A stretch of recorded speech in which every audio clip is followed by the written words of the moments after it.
Karena hakikat puasa bukan sekedar menjauhkan diri daripada makan, minum, dan melakukan hubungan suami istri, tetapi juga menjauhkan kita dari perbuatan-perbuatan yang dibenci di dalam agama, baik itu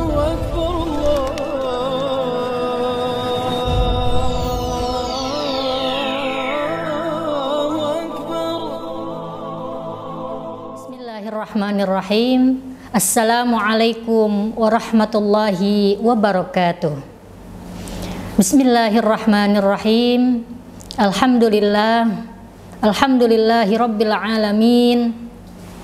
Wabihi nasta'inu ala umuri dunya waddin. Wassalatu wassalamu ala sayyidil mursalin wa ala alihi wa sahbihi ajma'in, amma ba'd. Rabbi shrah li sadri wa yassir li amri wahlul 'uqdatam min lisani yafqahu qawli.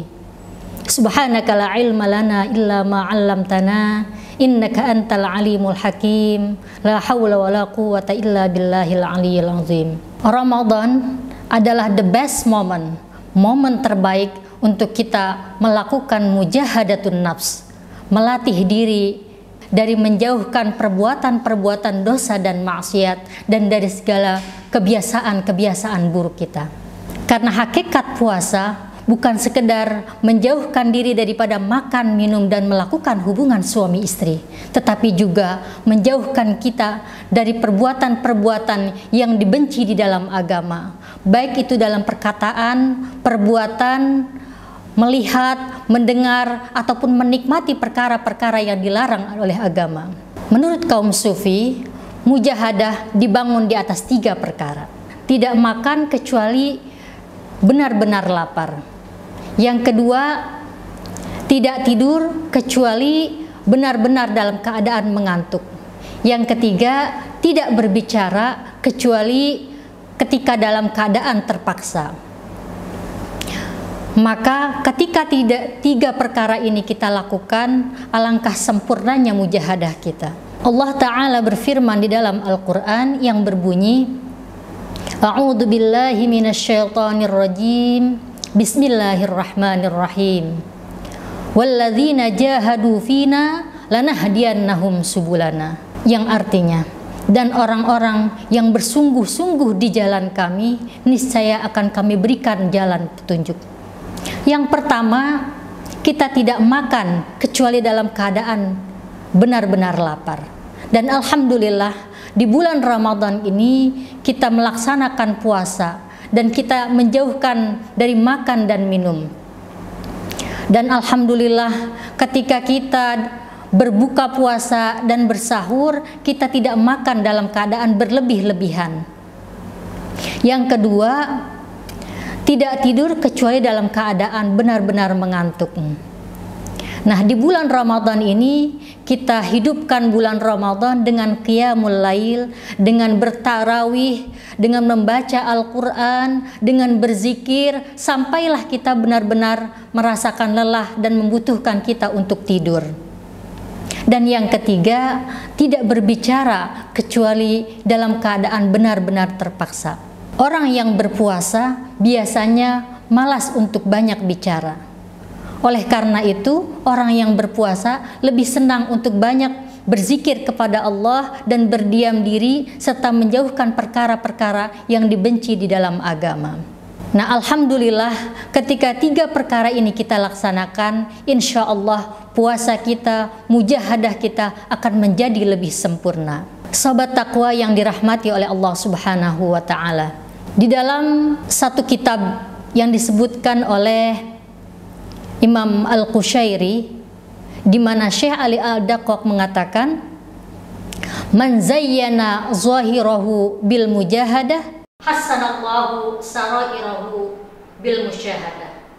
Yang artinya, barang siapa yang menghiasi zahirnya dengan mujahadah, maka Allah akan perbaiki batinnya dengan musyahadah. Apa artinya?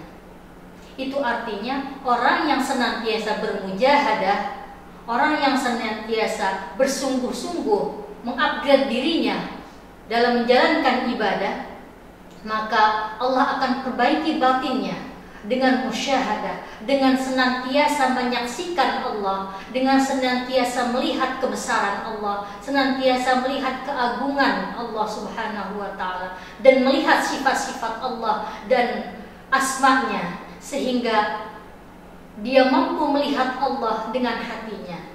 Allah bertajalli di dalam hatinya, sebagaimana hal ini disebutkan di dalam hadis Rasulullah Sallallahu Alaihi Wasallam. Anta'budallah ka'annaka tarahu fa illam takun tarahu fa innahu yaraka. Yang artinya bahwa engkau beribadah kepada Allah seakan-akan engkau melihat Allah. Dan sekalipun engkau tidak melihat Allah, maka sesungguhnya Ia melihat kamu. Inilah yang disebut sebagai level ihsan dan level musyahadah. Sobat takwa yang dimuliakan Allah, bulan Ramadan adalah bulan ibadah, di mana di bulan ini kita berusaha mendekatkan diri kepada Allah Subhanahu wa Ta'ala dengan berbagai macam amal yang diwajibkan maupun yang disunahkan oleh Rasulullah Sallallahu Alaihi Wasallam.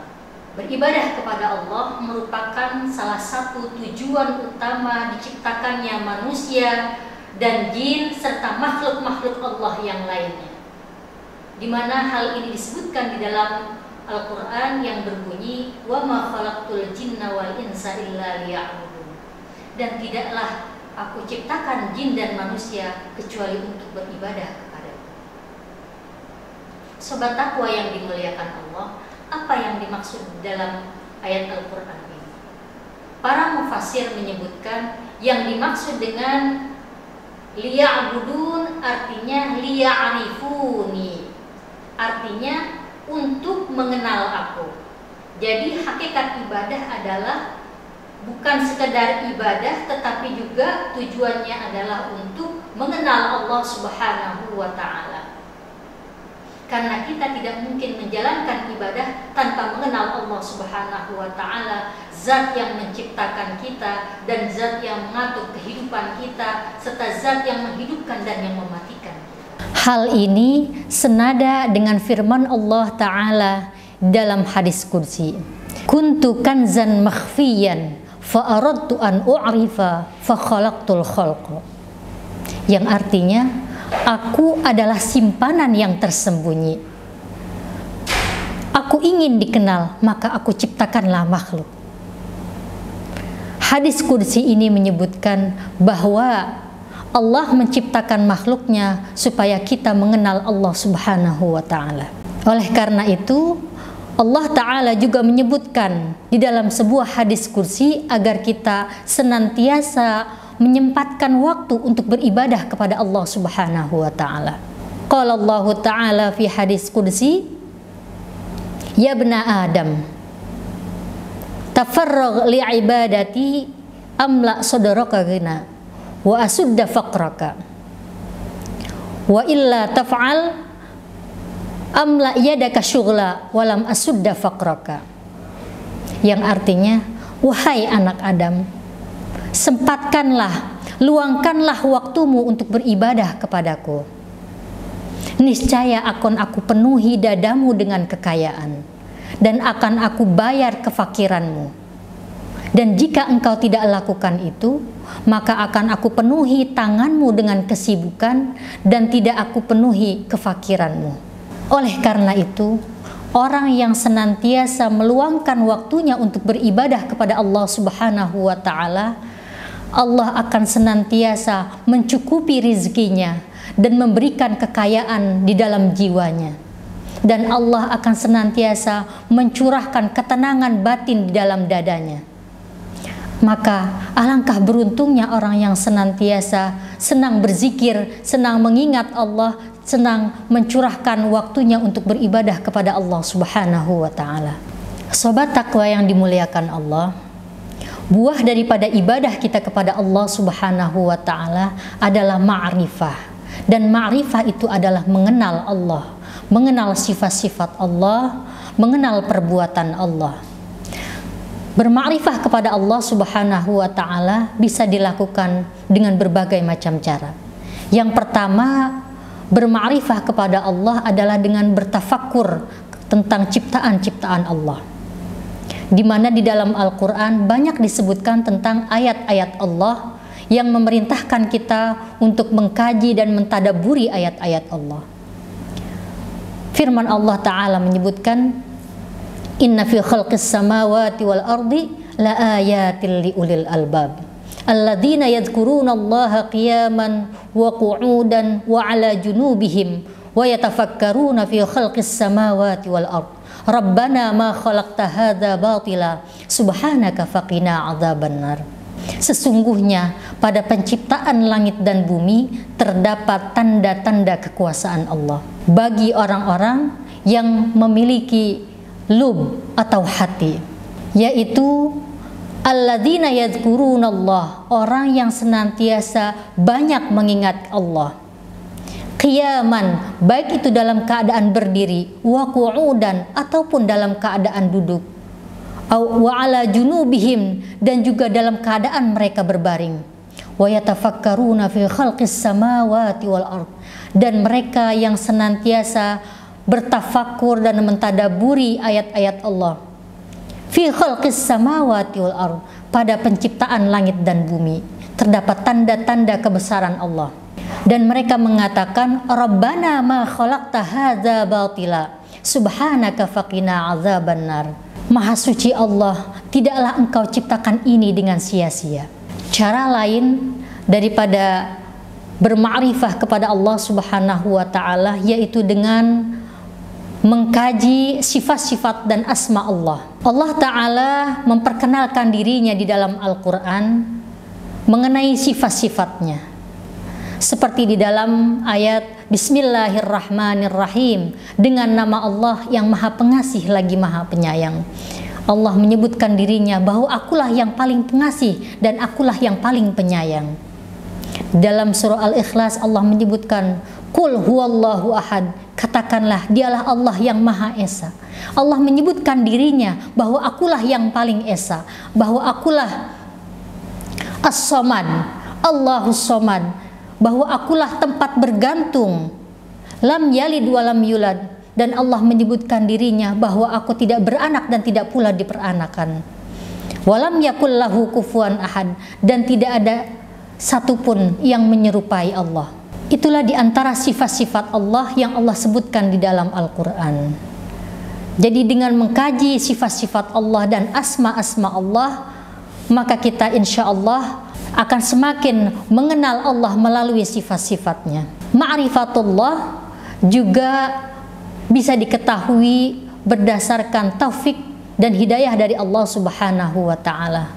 Karena hakikatnya mengenal Allah atau ma'rifatullah itu adalah satu anugerah terbesar yang Allah berikan kepada hamba-hamba pilihannya. Sayyidina Ali radhiyallahu an pernah mengatakan, man arafa nafsahu faqad arafa rabbahu. Barang siapa yang mengenal dirinya, maka sungguh dia telah mengenal Tuhannya. Hal ini menyebutkan bahwa mengenal Allah itu bisa dengan cara mentadaburi dan menintrospeksi serta bermuhasabah diri, yaitu dengan mengenal diri kita sendiri. Inilah diantara cara-cara untuk kita mengenal Allah Subhanahu wa ta'ala. Sahabat takwa yang dimuliakan Allah, lalu apa tanda-tanda orang yang benar-benar sudah mengenal Allah Subhanahu wa ta'ala? Kaum sufi menyebutkan ada beberapa tanda orang yang mengenal Allah Subhanahu wa ta'ala. Di antaranya adalah min amaratil ma'rifah billah husulul haibah minallahi ta'ala. Di antara tanda-tanda orang yang mengenal Allah Subhanahu wa ta'ala yaitu tercapainya haibah, mendapatkan haibah atau kewibawaan dari Allah Subhanahu wa ta'ala. Oleh karena itu, man izdadat ma'rifatuhu izdadat haibatuhu. Barang siapa yang bertambah ma'rifahnya, niscaya bertambah pula haibahnya. Yang kedua, tanda orang yang berma'rifah kepada Allah adalah adanya sakinah di dalam hati. Di mana hal ini disebutkan di dalam kitab Risalah Al-Qushairiyah, al-ma'rifah tujibus sakinah fil qalbi. Ma'rifah Allah itu mengharuskan adanya sakinah dan ketenangan di dalam hati. Oleh karena itu, barang siapa yang bertambah ma'rifahnya, maka bertambah pula ketenangannya di dalam hati. Yang ketiga, orang yang bermakrifah kepada Allah memiliki rasa takut yang besar kepada Allah Subhanahu wa taala. Sebagaimana hal ini juga disebutkan, man kana billahi a'raf kana lahu akhwaf. Barang siapa yang kepada Allah dia lebih mengenal, maka kepadanya pula dia lebih takut kepada Allah. Oleh karena itu, barang siapa yang bertambah ma'rifahnya, maka bertambah pula rasa takutnya kepada Allah Subhanahu wa taala. Yang keempat, orang yang memiliki ma'rifah itu akan memiliki rasa malu dan ta'zim kepada Allah Subhanahu wa taala. Sebagaimana disebutkan oleh seorang sufi, al-ma'rifah tujibul haya wat ta'zim kama anna tauhid tujibur ridha wat taslim. Ma'rifah itu mengharuskan adanya rasa malu dan ta'zim, mengagungkan Allah Subhanahu wa taala. Sebagaimana tauhid mengharuskan adanya sifat ridha dan taslim atau penyerahan diri kepada Allah Subhanahu wa taala. Sobat takwa yang dimuliakan Allah, demikian saja apa yang dapat saya sampaikan. Kurang dan lebihnya mohon maaf yang sebesar-besarnya. Wabillahi taufiq wal hidayah. Wassalamualaikum warahmatullahi wabarakatuh.